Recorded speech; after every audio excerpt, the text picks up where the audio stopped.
Today is a day of rare and quietly significant royal intervention at Gunnersbury Park in West London. The Prince of Wales formally opened the first global humanitarian memorial, a striking circle of green life-size figures by the British artist Michael Landy.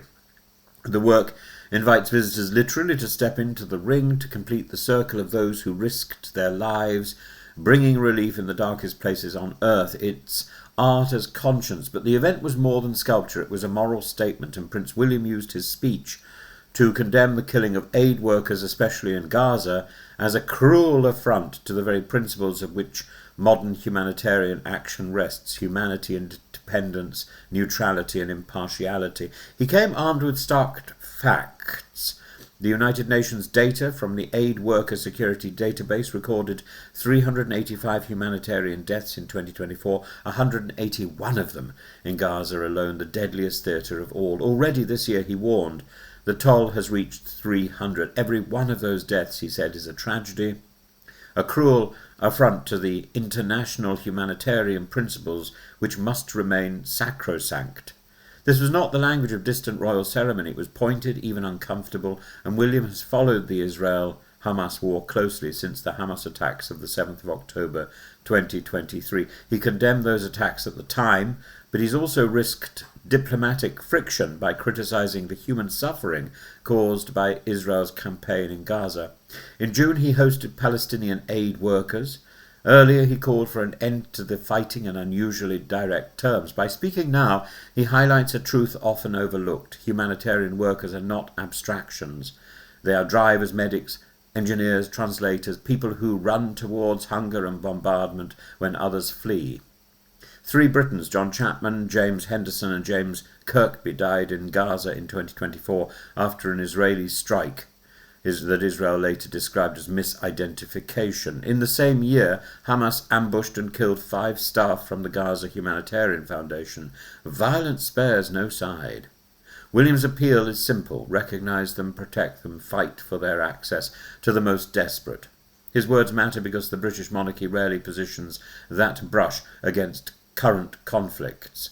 Yet here the heir to the throne argued that the killing of aid workers offends the entire humanitarian system built since Henry Dunant first imagined the Red Cross on the battlefield of Solferino.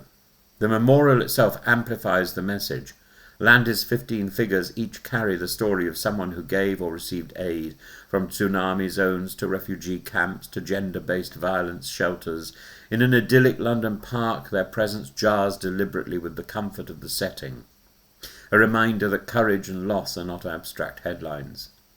There was also a personal undertone. William, in a separate conversation filmed entirely separately with the actor Eugene Levy, spoke about missing the late Queen Elizabeth II and Prince Philip, the sense of change and continuity at Windsor.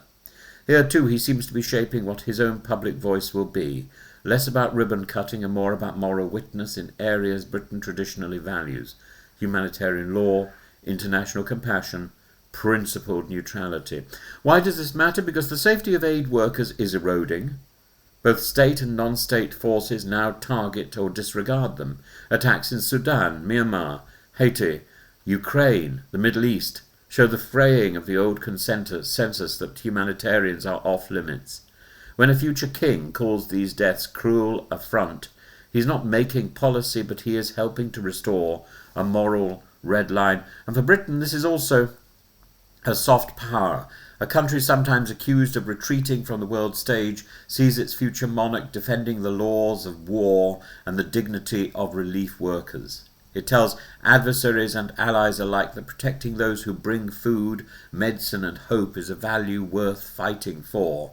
Yesterday was more than a memorial unveiling. It was a declaration that humanitarianism is not expendable, that the United Kingdom, though small, but through the voice of its future king, intends to say so clearly, that humanity is important.